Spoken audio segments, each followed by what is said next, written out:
My dream for the future of India is to see India grow, continue to grow, and become an economic power.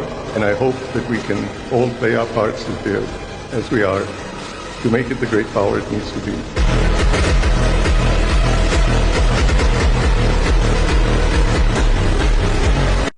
जिंदगी में इतनी शिद्दत से निभाओ तुम अपना किरदार, जिंदगी में इतने शिद्दत से निभाओ तुम अपना किरदार कि लोग पर्दा गिरने के बाद भी तालियां बजाते रहे।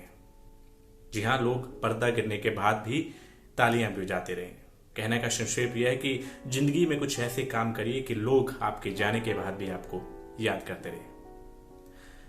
अगर आज मैं भारतवर्ष में पूछूं कि ऐसे आदमी के बारे में बताइए जिसको जो है लगभग जो है सभी धर्म, जाति और रंग के लोग जो है सम्मान करते हैं, तो मैं ये दावे के साथ कह सकता हूं कि 10 में से 8 लोग सिर्फ और सिर्फ रतन टाटा जी का नाम लेंगे। रतन टाटा जी एक ऐसी शख्सियत जो आज हमारे बीच नहीं है, लेकिन उनका जो है भारतवर्ष में ही नहीं बल्कि पूरी दुनिया में एक अलग पहचान है और एक अलग योगदान जो है उनका रहा है। हमने भी एक छोटी सी पेशकश जो है यहाँ पे की है, उनकी कुछ विशेष बातें हम आज आपके साथ जो है इस वीडियो में साझा करेंगे। वीडियो अच्छी लगेगी तो इस वीडियो को शेयर जरूर कीजिएगा और एक श्रद्धांजलि जो है एक देश के इस रतन को जरूर दीजिएगा। दर्शकों, इस रिपोर्ट में हम रतन टाटा जी के बारे में आज बात करेंगे। साल 1975 में भारतीय राजनीति में उथल पुथल का दौर था और व्यापार सरकारी शिकंजे से मुक्त होने के लिए छटपटा रहा था। दरअसल भारत में वह दौर कल्याणकारी और समाजवादी राजव्यवस्था का था। मुनाफा कमाना किसी पाप से कम नहीं था, लेकिन ये आदर्शवाद भ्रष्ट सरकारी तंत्र में बदल चुका था। एक मोटरसाइकिल खरीदने के लिए भी अधिकारियों से इजाजत लेना जरूरी था। उसी दौर में टाटा समूह में एक 30 वर्षीय युवक को कुछ प्रोजेक्ट की जिम्मेदारी दी गई। नाम था रतन नोबल टाटा। रतन टाटा पहली बार किसी प्रोजेक्ट में स्वतंत्र रूप से इंचार्ज बने थे। उन्हें नेशनल रेडियो और इलेक्ट्रॉनिक्स यानी नेल्को का डायरेक्टर इंचार्ज बनाया गया। शुरुआती 4 सालों की सफलता के बाद कंपनी मजदूरों की समस्या और आर्थिक मंदी के कारण घाटे में चले गई। साल 1977 में टाटा की 4 मशहूर कपड़ा मिलों में भी तालाबंदी की नौबत आ गई। रतन टाटा के सामने एक बहुत बड़ी चुनौती थी। आधुनिक भारत के निर्माण में टाटा के योगदान की कहानी यहाँ से शुरू होती है। साल 2011 और 12 में टाटा समूह का राजस्व 46 गुना बढ़ गया और मुनाफा 51 गुना। रतन टाटा के कार्यकाल का ये सुनहरा दौर था जब समूह की पूंजीगत बाजार में कीमत 33 गुना तक बढ़ चुकी थी। साल 2024 में टाटा ग्रुप का राजस्व 165 अरब रुपए तक पहुंच गया है और मूल्य 30 लाख करोड़ है। वित्तीय वर्ष 2023 में टाटा ग्रुप से कर्मचारी जुड़े हैं। टाटा ग्रुप की 35 कंपनियां इस रजिस्टर हैं। टाटा समूह सिर्फ व्यापार के नजरिए से देखना गलत होगा। दुनिया भर में मशहूर पत्रिका द इकोनॉमिक ने लिखा है, आप एक घर में रह सकते हैं, कार चला सकते हैं, फोन कॉल कर सकते हैं, स्वादिष्ट खाना खा सकते हैं, बीमा ले सकते हैं, घड़ी पहन सकते हैं, जूते पहन टहल सकते हैं, ऐसी में रह सकते हैं और होटल जा सकते हैं। ये सब कुछ टाटा कंपनी की ही देन है।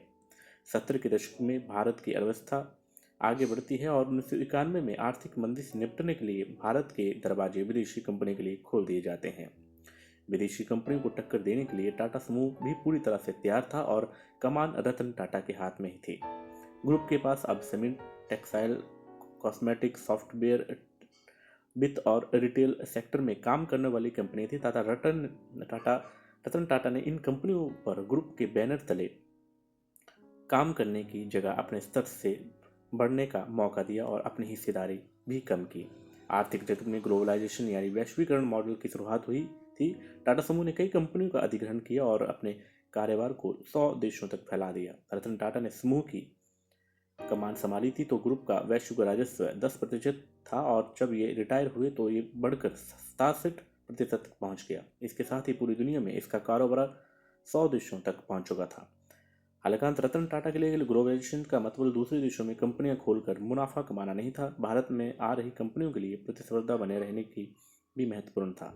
उनके कार्यकाल में लिए गए कई फैसले समूह पर भारी भी पड़े, जिससे कई कंपनियां खरीदना शामिल था।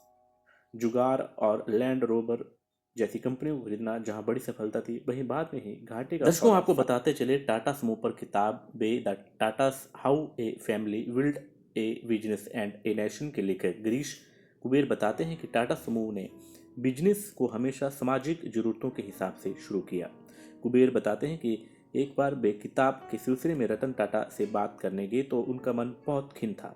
पूछने पर बताया कि जर्मन शेफर्ड नस्ल का उनका कुत्ता टीटो बीमार है। बातों ही बातों में पता लगा कि वे अगले दिन सिंगापुर जाने वाले हैं। वहां पर टाटा और विस्तारा के बीच एयरलाइंस बिजनेस की डील होने वाली थी। आप अंदाजा लगा सकते हैं कि एयरलाइंस शुरू करने का उनका सपना कई दशकों बाद पूरा होने वाला था, लेकिन उस समय भी कुत्ते को लेकर परेशान थे। बाद में उन्होंने जानवरों के लिए मुंबई में अंतर्राष्ट्रीय स्तर का एक अस्पताल बनाया। गिरीश बताते हैं कि ऐसा अस्पताल पूरे भारत में कहीं नहीं है। गिरीश कुबेर बताते हैं कि एक बार मुंबई में रतन टाटा ने देखा कि एक स्कूटर पर 4 लोग, पति पत्नी बेटी आगे और बेटा पीछे बैठे थे। रतन को लगा कि एक कार भारत के लोअर मिडिल क्लास के लिए भी होनी चाहिए। इसी सोच में टाटा समूह ने नैनो कार लॉन्च कर दी।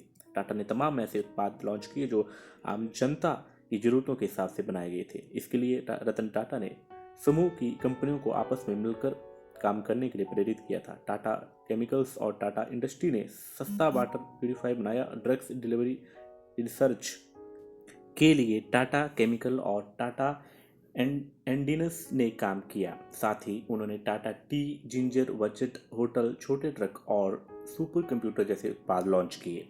इनमें से कई उत्पाद असफल भी हुए। इलेक्ट्रॉनिक कार बाजार में जहां कई कंपनियां की कारें आम लोगों की पहुंच से दूर थी, वहीं टाटा मोटर्स ने इस सेगमेंट में सबसे सस्ती कारें पेश की। आगे आपको बताते चलें, रतन टाटा ने कई स्टार्टअप को भी आर्थिक मदद दी और इनमें ओला से लेकर पेटीएम तक शामिल हैं। हालांकि इन कंपनियों की मदद में कितना पैसा दिया गया इसके बारे में कोई जानकारी नहीं दी गई। रतन टाटा न केवल एक सफल उद्योगपति रहे, बल्कि उन्होंने सामाजिक जिम्मेदारियों को भी बखूबी निभाया, जिससे उनकी विरासत आने वाली पीढ़ियों तक जीवित रहेगी। एक छोटी सी श्रद्धांजलि रतन टाटा जी के लिए हमारी टीम से रही। कैसी लगी आपको ये हमारी रिपोर्ट?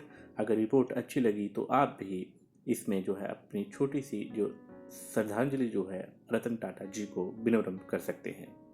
धन्यवाद।